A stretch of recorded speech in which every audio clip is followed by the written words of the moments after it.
तो एक्सरसाइज 3.2 में थे हम, और इसका जो है क्वेश्चन नंबर फर्स्ट हमारा हो गया था, सेकंड हो गया था, थर्ड हो गया था, फोर्थ भी हो गया था, फिफ्थ भी हो गया था।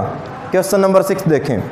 इसने कहा है कि given the linear equation 2x plus 3y minus 8 equal to 0, ये हमारे पास एक लीनियर इक्वेशन दे रखी है। तो write another linear equation in two variable such that the geometrical representation of the pair so form as intersecting line, parallel line और coincident line. एक equation उसने दी, क्या दे दी इक्वेशन कि 2x plus 3y minus 8 equal to 0, ये दे रखी है। और वो कह रहा है कि आपने दूसरी इक्वेशन का आपने ऐसा एग्जाम्पल देना है कि फर्स्ट केस में तो ये क्या हो, इंटरसेक्टिंग लाइन हो, कि लाइन जो है वो क्या करे, एक दूसरे को इंटरसेक्ट करें, तो इंटरसेक्टिंग लाइन। पहले केस में तो हमने यही बताना है। सेकंड केस में वो कह रहा है कि लाइन जो है वो इंटरसेक्ट ना करे, पैरेलल हो, ऐसा एग्जाम्पल हमने देना है। और थर्ड केस में जो है कोइंसिडेंट लाइन, मींस एक लाइन के ऊपर दूसरी लाइन बने, ऐसा एग्जाम्पल जो है हमने देना है। ठीक है, तो तीनों ही केस में हमने जो है अलग अलग एग्जाम्पल जो है इसके देने होंगे। अब ध्यान दें, सबसे पहला है हमारा इंटरसेक्टिंग लाइन। तो इंटरसेक्टिंग लाइन के लिए तो कंडीशन ये थी ना भाई कि a1 अपॉन a2 वो नॉट इक्वल होगा b1 अपॉन b2 के, कि a1 upon a2 not equal होगा b1 अपॉन b2 के। ठीक है, तो ऐसे हमारे पास इनफाइनाइट एग्जाम्पल हैं। हमने क्या किया, कोई भी एक लाइन ले ली जो कि 3x प्लस में 2y माइनस 8 इक्वल टू 0, क्योंकि 2 बाई में 3 करोगे a1 अपॉन a2 कितना हो गया, 2/3। फिर हमने b1 अपॉन b2 किया तो b1 कितना है, 3 है, और b2 कितना है हमारा 2 है, तो ये हो गया 3/2। क्या इक्वल है ये दोनों? नहीं है। तो ये एग्जाम्पल आप दे सकते हो।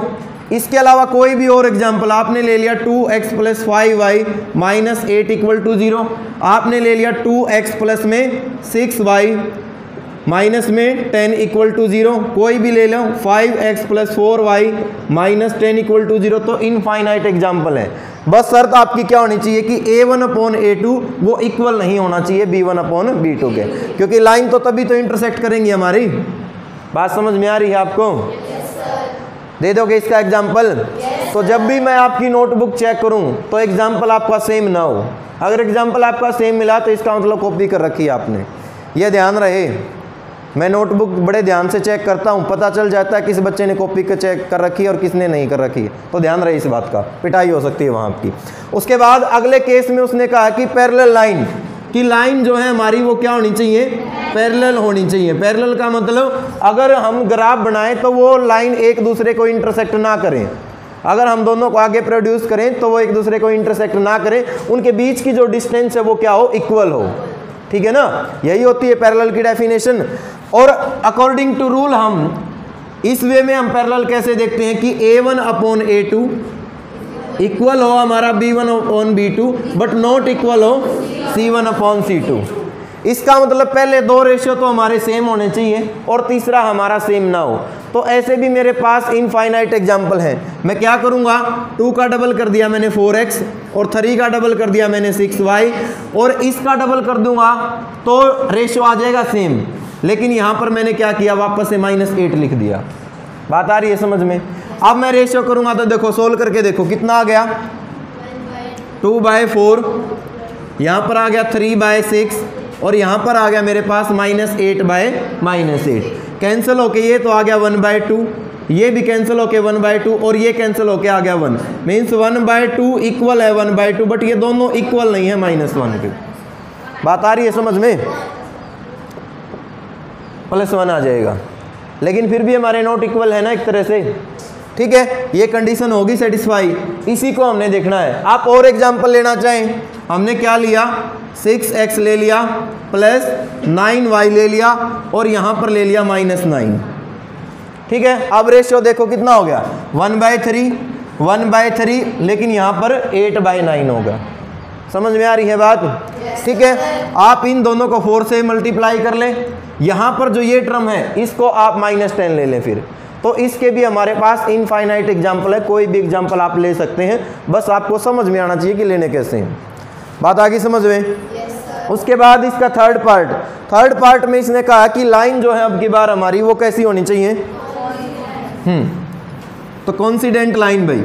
तो कोइंसिडेंट लाइन में अगर आपको ध्यान होगा कंडीशन थी हमारे पास,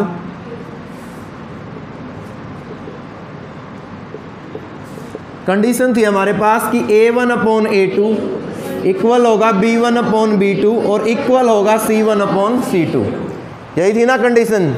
तो ध्यान दें क्या करें भाई, 4x ले लिया, 6y ले लिया और माइनस में कितना ले लिया 16 इक्वल टू 0। रेशियो देखो सभी का 1/2 है, 1/2 है और यहाँ पर भी 1/2। कोई भी और एग्जाम्पल बताएं आप क्या ले सकते हैं।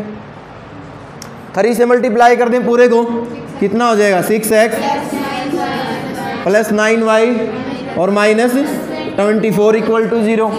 इनका भी रेशियो सेम आ जाएगा सभी का 1/3। आप कंप्लीट इक्वेशन को 4 से मल्टीप्लाई कर दें, 5 से कर दें, 6 से कर दें, तो इसके भी हमारे पास इनफाइनाइट मैनी एग्जाम्पल हैं। कर लोगे? समझ में आ गया सभी को?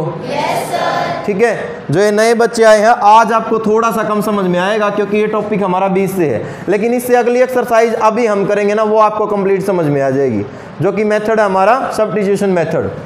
ठीक है ना, प्रतिस्थापन विधि जिसको हिंदी में बोलते हैं।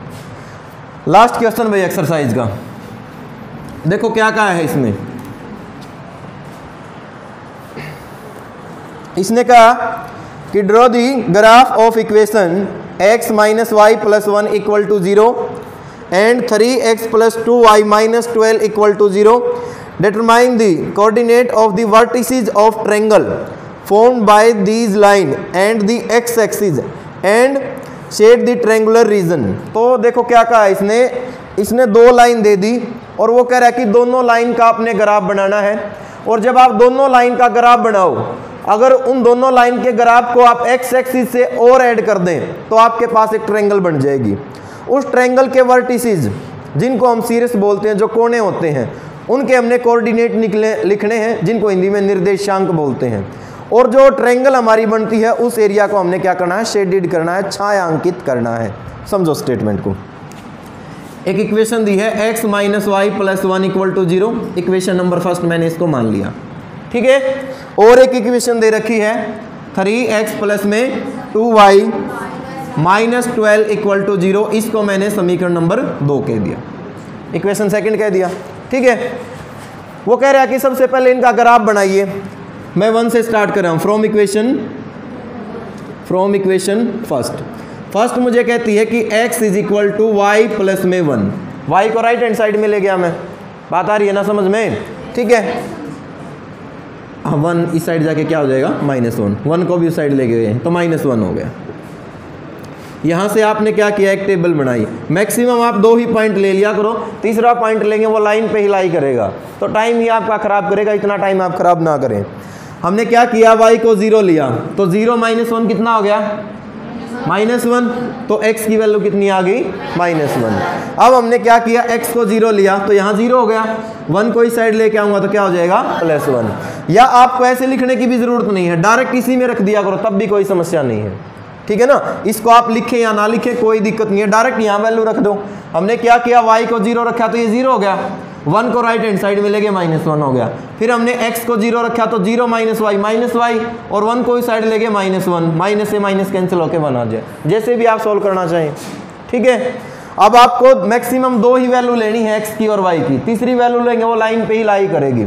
उसके बाद सेकंड इक्वेशन से, फ्रॉम इक्वेशन सेकंड, तो समीकरण 2 से 2 क्या कहता है कि 3x प्लस में 2y माइनस 12 इक्वल टू 0, यही कहता है ना। और इसको हम लिख सकते हैं -12 को अगर मैं राइट हैंड साइड में ले जाऊं तो प्लस के 12 हो जाएगा, यही होगा ना।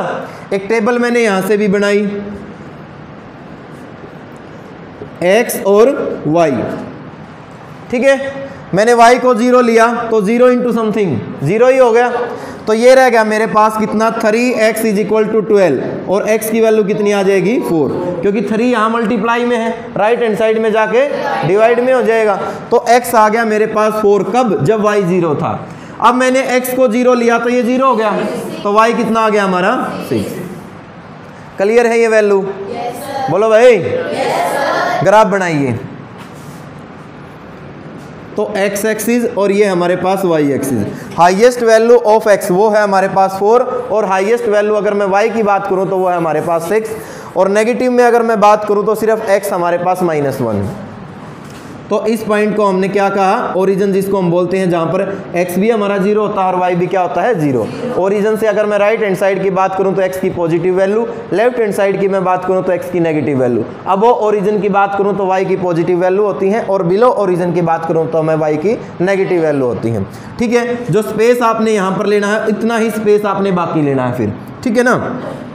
तो 1 2 3 4 5 6 7, यस हाँ सर आ जाओ। तुम्हारा साइंस का पेपर बताओ मेरे को, कौन सा नोट रखते हो ना, बताओ फिर बात कौन सा। एक तो सेकंड और सेकंड और 6 लास्ट 3 डेज लगता है और जो सेकंड पीरियड है वो डेली। फिर में से मैं कौन सा ले लूँ? सेकंड ले लो। तो सेकंड पीरियड लगने में कितना टाइम लगा सकते? 10 मिनट। चलो मैं तुम्हारा पीरियड है ना 10th क्लास वालों का डेली लूँगा पीरियड। मेरा एक पीरियड तो आपका डेली ही होगा 3 दिन 6 दिन। साइंस के तुम्हारे में कोशिश करो ना 6 दिन 2 पीरियड लगे, ठीक है। नहीं तो अगर ये लगे चलो लेते हैं आज से। वापस क्वेश्चन पे आइए। जो स्पेस आपने यहाँ लिया है बाकी के बीच में ही वही स्पेस आपने लेना। ध्यान रहे जैसे ये आगे पीछे हो रहे हैं ना, आपकी नोटबुक में ना हो, पहले भी आपको बताया। इतना स्पेस फिर आपने वाई पे लेना है 1 2 3 4 5 और 6, ठीक है ना। और x हमारा सिर्फ -1। क्लियर भाई? x की वैल्यू है -1 और y है 0। तो पॉइंट तो यही हो गया जहाँ पर x -1 है और y कितना है 0। पहले x एक्सिस होता है और बाद में y एक्सिस होता है। उसके बाद x है हमारा 0 और y हमारा कितना है 1। तो पॉइंट ये हो जाएगा, यही पॉइंट हो जाएगा ना, जहाँ पर x तो है हमारा 0 और y कितना है 1। दोनों में से एक लाइन पास कर दो। ये लाइन पास कर दी आपने, बिल्कुल पॉइंट से पास करनी है, थोड़ी ऊपर है, आपने ये गलती नहीं करनी है। उसके बाद x है हमारा 4 y 0। पॉइंट कौन सा हो गया? ये वाला पॉइंट हो गया। x 4 है और y कितना है 0। उसके बाद x है 0 और y है 6। तो पॉइंट कौन सा हो गया भाई हमारा? ये हो गया ना, जहाँ पर x है 0 और y कितना है 6। अब इन दोनों पॉइंटों से आपने एक लाइन पास करनी है। कर दी ये लाइन पास, ठीक है। तो वो कह रहा था कि जब आप ग्राफ बनाओगे तो एक ट्रायंगल बनेंगे, किसके द्वारा? पहली लाइन जो कि हमारे पास कितनी थी, x - y + 1 = 0। दूसरी लाइन जो कि हमारे पास कितनी है, 3x प्लस में 2y - 12 = 0, ठीक है। और एक था हमारे पास x एक्सिस। ध्यान दे स्टेटमेंट में उसने x एक्सिस भी बोला है। तो सीधी सी बात हमारे पास पॉइंट एक तो ये आ गया a, इस पॉइंट को हमने, इस पॉइंट को क्या कह दिया b और इस पॉइंट को हमने क्या कह दिया c। तो उसने कहा था वर्टिसेस लिखने हैं ट्रायंगल ए के अनुसार। अगर हम देखें तो लगभग हमारा ये है 2 और ये कितना है 3, ठीक है ना, लगभग 2 और हमारा 3 है। आप जब ग्राफ पेपर में बनाओगे बिल्कुल एग्जैक्ट वैल्यू आपको दिखाई देगी। 2 और 3 को यहाँ रख के देख लो, सेटिस्फाई करेगा इसको, कर रहा है ना सेटिस्फाई। x की वैल्यू 2 रखी हमने, y की जगह 3 + 1। सोल्व करें कितना हो गया? क्या है? 0 ही तो आना चाहिए फिर। राइट हैंड साइड में क्या है जी? कौन सा 120? 3x + 2y - 12 = 0, ठीक है ना। गलती से इक्वल का साइन भूल गए होंगे आप। अगर इसको सोल्व करोगे तो कितना हो गया? 3 - 3 0 = 0। बात आई समझ में आपको? तो a हमारे पास 2 3 है वर्टिसेस, जो b है हमारे पास, b कितना है -1 और 0, और जो c है हमारे पास वो कितना है 4 और 0, ठीक है। ट्रायंगल ABC हमने बनानी थी जो कि बन गई है। जो एरिया बना है उसको आपने शेडेड करना, तो इस तरीके से आप उसको पेंसिल से शेडेड कर दें। बोलो समझ में आया या नहीं आया? पूछना किसी ने कुछ कहीं से? ठीक है। तो ये था भाई हमारा एक्सरसाइज 3.2 में चैप्टर 3 हमारा चल रहा है pair of linear equation into variable, ठीक है। जो भी बच्चा नया आया है इससे पहले वाली वीडियो देख लें, आपको कंप्लीट टॉपिक एक एक चीज़ आपको समझ में आ जाएगी, सारी चीज़ इसमें बता रखी हैं, ठीक है। ग्राफिकल मेथड था हमारा फर्स्ट, जो कि आज हमारा कंप्लीट हो गया है। इससे अगला जो मेथड है वो है हमारा सब्स्टिट्यूशन मेथड, ठीक है। सब्स्टिट्यूशन मेथड, यानी कि जिसमें हमने एक वेरिएबल की वैल्यू निकाल के दूसरी इक्वेशन में क्या करनी होगी, पुट करनी होगी, और वहाँ से फिर इक्वेशन जो है सिंपल एक वेरिएबल में कन्वर्ट हो जाएगी। उसके बाद हम जो है वैल्यू निकाल लेंगे किसकी, या तो वैल्यू निकाल लेंगे x की, या फिर वैल्यू किसकी आ जाएगी हमारे पास, y की आ जाएगी। बात आ रही है समझ में आपको, ठीक है ना। देखो करोगे कैसे।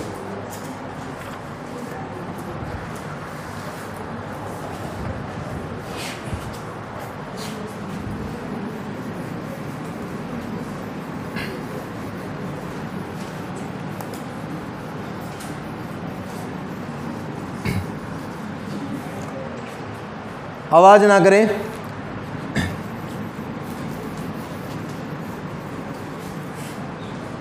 जैसे ये मेरे पास पेयर ऑफ लीनियर इक्वेशन की जनरल फॉर्म है a1x plus b1y plus c1 equal to 0। इसको मैंने इक्वेशन नंबर फर्स्ट कह दिया, ठीक है। फिर मैंने क्या लिखा, a2x plus b2y plus c2 equal to 0। इसको मैंने इक्वेशन नंबर सेकंड कह दिया। इक्वेशन आपको ऐसी ही मिलेंगी कंप्लीट एक्सरसाइज में, लेकिन मेथड अलग अलग है। अब जो मेथड है उसका नाम क्या है हमारा,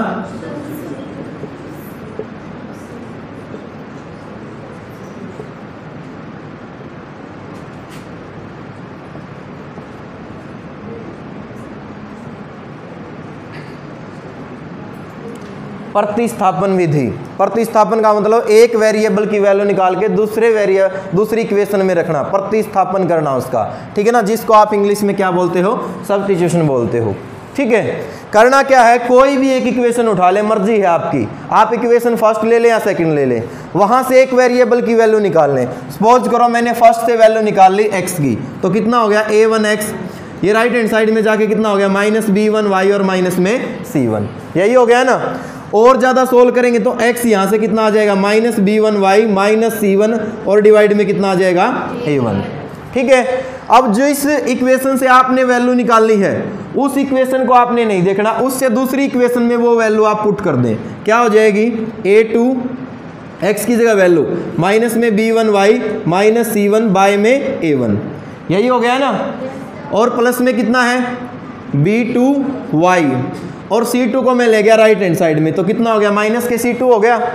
बोलो क्लियर है यहाँ तक, ठीक है। इसको यदि आप और ज़्यादा सोल्व करेंगे तो ये हो गया, अंदर मल्टीप्लाई कर दें इसकी, ये हो गया माइनस में a2 b1y और प्लस में हो गया माइनस में माइनस a2 और c1 और डिवाइड में कितना हमारे पास a1 है, a1 ही है ना। इस a1 को यदि मैं अलग अलग लिखूं तो मैं इसके डिवाइड में भी लिख सकता हूं और मैं इसके डिवाइड में भी लिख सकता हूं। और प्लस में कितना है b2y इज इक्वल टू कितना है हमारा c2 विद नेगेटिव साइन, यही है। और ज़्यादा सोल्व करोगे तो ये आ जाएगा हमारे पास कितना माइनस में a2 b1y डिवाइड में a1। इस टर्म को भी मैं, क्योंकि y नहीं है इसमें, राइट हैंड साइड में ले गया, कितना हो गया a2 c1 बाय में a1 और माइनस में कितना है पहले से ही c2 है और इस साइड कितना है b2 और y है। बोलो अब इसमें से कॉमन कितना है y, तो y को हमने कॉमन लिया, कितना रह गया माइनस a2 b1 और प्लस में कितना रह गया b2। अगर मैं पूरे का एलसीएम ले लूँ तो a1 की यहाँ मल्टीप्लाई हो जाएगी, कितना आ गया ये a2 c1 माइनस में c2 और डिवाइड में कितना आ गया a1। अब y के मल्टीप्लाई में एक कांस्टेंट टर्म है, अगर इसको मैं राइट हैंड साइड में लेके आऊँगा तो कहाँ आ जाएगी ये डिवाइड में आ जाएगी ना। मतलब कुल मिला के वैल्यू किसकी निकल गई यहाँ से, y की वैल्यू निकल गई। अब जो ये y की वैल्यू यहाँ से निकलती है, इसको चाहे फिर हम फर्स्ट में रखें चाहे हम सेकंड में रखें, वहाँ से वैल्यू किसकी आ जाएगी x की। आपको बहुत डिफिकल्ट लग रहा होगा ये एग्जांपल, क्योंकि वर्किंग रूल है। जब भी हम वर्किंग रूल बताते हैं थोड़ा सा डिफिकल्ट लगता है, जब इस पे क्वेश्चन सोल्व करेंगे ना तो बहुत आसान लगेंगे, ठीक है ना। ऐसी चीज़ें नहीं आएंगी उनमें कि वेरिएबल मतलब कोफिशिएंट a1 b1 c1 हो, वहाँ 1 2 3 होगा। ये टर्म जो है आपकी कैंसिल हो जाएंगी, कट जाएंगी, सिंपल वैल्यू निकलेगी जैसे 2 3 4, आसान होंगी वो बातें, ठीक है। अब ध्यान देने की इसमें बात क्या है कि आपके पास दो इक्वेशन है, किसी भी एक इक्वेशन से आपने एक वेरिएबल की वैल्यू निकालनी है, जिससे निकाल लिया उसमें पुट नहीं करनी, उससे दूसरी में पुट कर दे, वहां से एक वेरिएबल की वैल्यू आ जाएगी। वो वैल्यू फिर आप चाहे फर्स्ट में रखें या सेकंड में रखें, वहां से दूसरे वेरिएबल की वैल्यू आ जाएगी, ठीक है। और नई बात क्या है मेथड की, अगर मान लिया वैल्यू पुट करते वक्त वेरिएबल बचे ही ना आपका, मान लिया आप वैल्यू पुट कर रहे हैं और वेरिएबल आपका बचता ही नहीं है, और दोनों साइड आ जाती है इक्वल, तो उस केस में होंगे इनफाइनाइट सॉल्यूशन।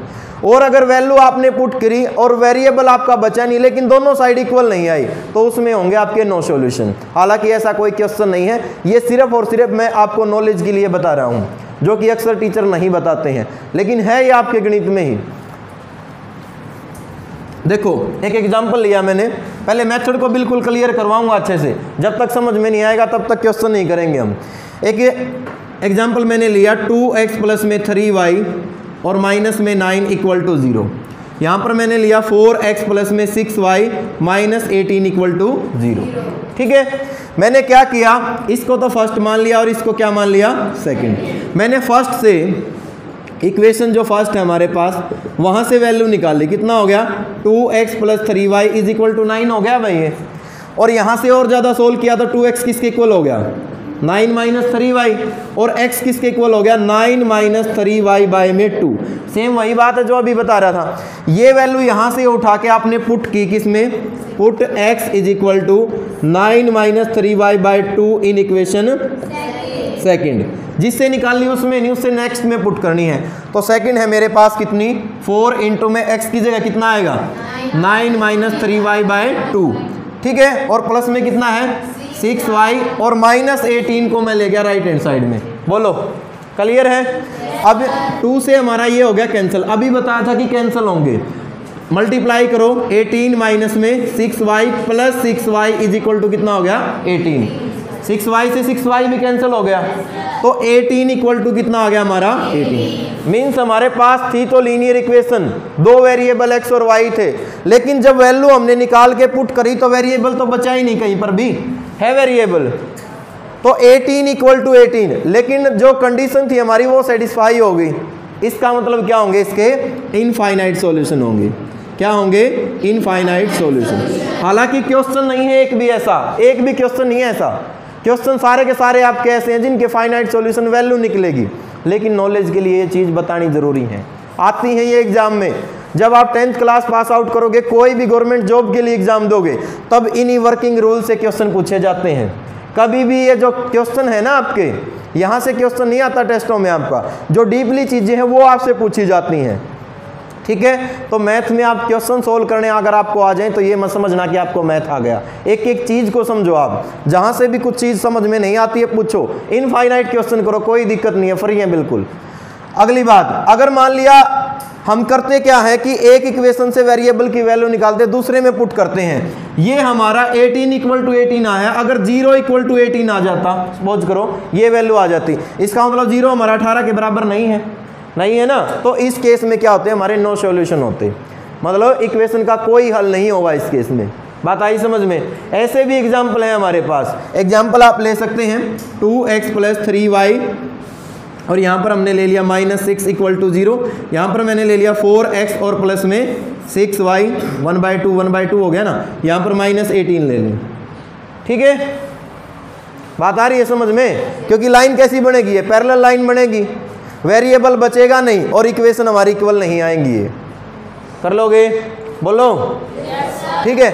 अब अगर आप इस पे क्वेश्चन करके देखोगे तो क्वेश्चन आपको बड़े ही आसान लगेंगे। जल्दी से एक्सरसाइज 3.3 निकाल लें, निकालो एक्सरसाइज 3.3। बेल होगी क्या, होगी बेल? कोई नहीं, बस एक क्वेश्चन करवाऊंगा छोटा सा, नाम मात्र सा, क्योंकि आज अगर ये मेथड किया, इस पे क्वेश्चन नहीं करवाया तो फिर बेकार है ये मेथड। अगर एक भी क्वेश्चन करवा दिया और एक आपने घर जाके ट्राई कर लिया तो वो ठीक रहेगा।